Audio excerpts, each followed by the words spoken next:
Today we remember a day that began like so many others, with rides to school and commutes to work, early flights for meetings and familiar routines, with fleeting hugs and quick goodbyes.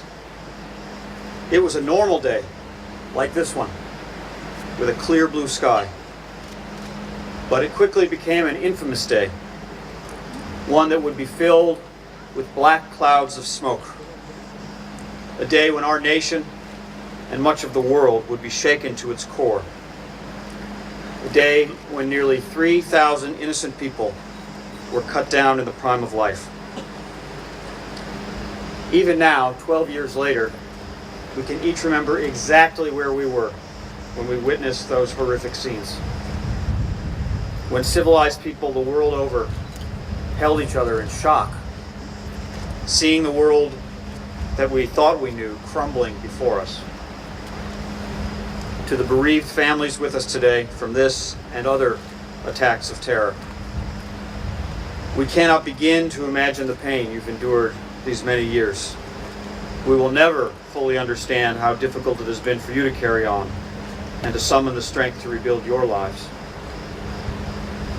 In this heartbreakingly beautiful memorial plaza, in the shadow of the sculpture lovingly created by Eliezer Weishoff, we remind the families of those lost, and we remind people everywhere that we stand together, Americans and Israelis, and that even as we still mourn, together we continue to heal and to build in a spirit of solidarity and commitment to the future.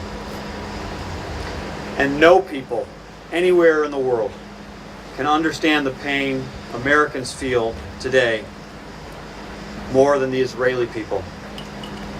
Our shared experiences with terrorism is one more link in the unbreakable chain that binds our countries and our peoples. This terrible event itself saw the blood of Americans and Israelis spilled together.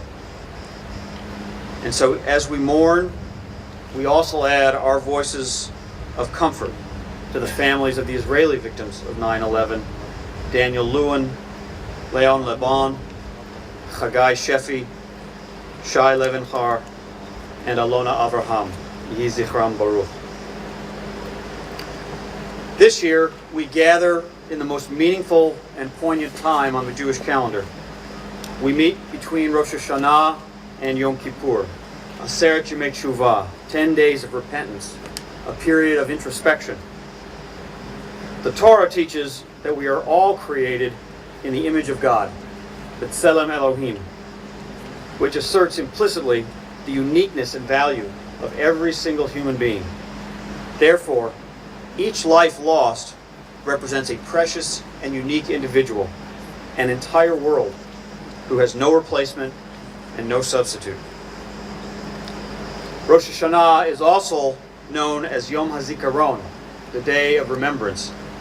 And one of the main sections of the prayer service we recited last week is Zichronot, remembrances, a time to remember our personal histories and our behavior toward others during the previous year.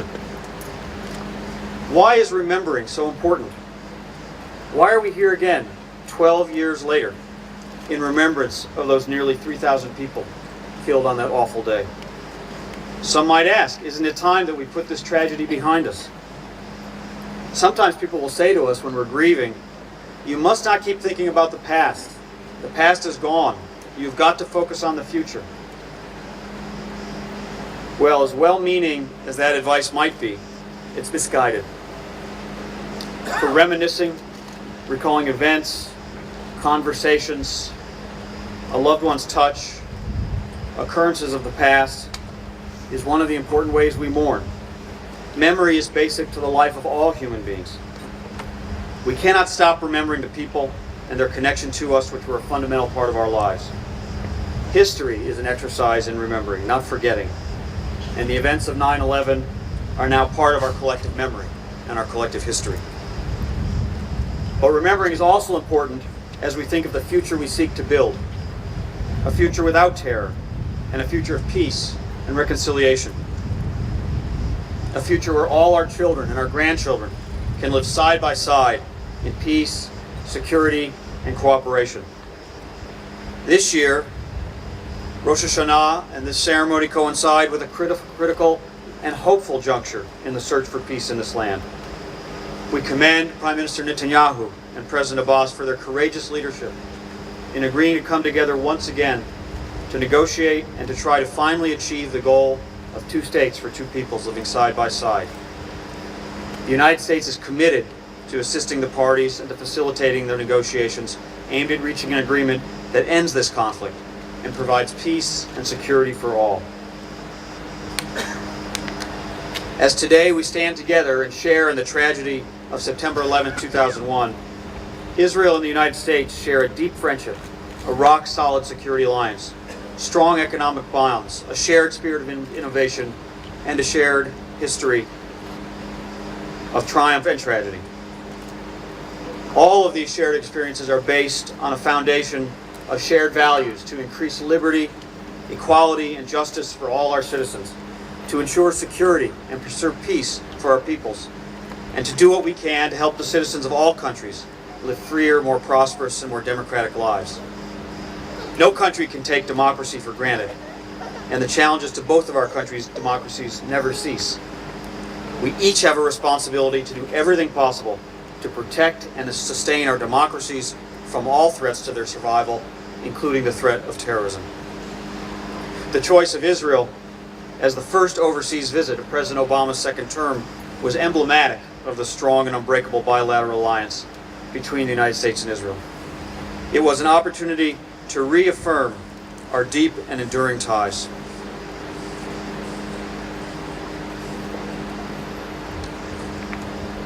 And our shared commitment to work to solve the common challenges we face, including the search for peace between Israel and Palestinians, the challenge of Iran, and the challenge of Syria.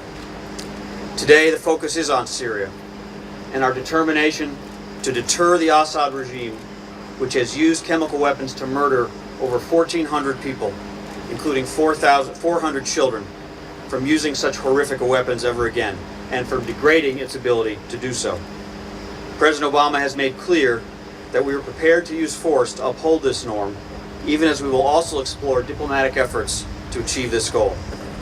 But our resolve should not be in doubt. Meanwhile, we will continue to support the Syrian people through our pressure on the Assad regime, our commitment to strengthen the legitimate opposition, our provision of humanitarian assistance, and our pursuit of a political resolution that achieves a government that respects the dignity of the Syrian people and ensures that the Syrian people, like the Israeli people, and all people of this region and all people in the world can live without the shadow of fear of terror.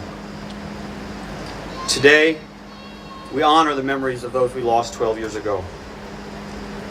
Although their families, and indeed all of us, can never be made whole, with the passage of each year, we strive to draw strength from their memories and, inspired by their deeds and their humanity, work to build a better, safer, more peaceful world. I'd like to wish everyone here a Shana Tova, Tikatevu V'Tichatemu. May you be inscribed and sealed for a good year, and let us all hope for a year of peace in this region. Thank you.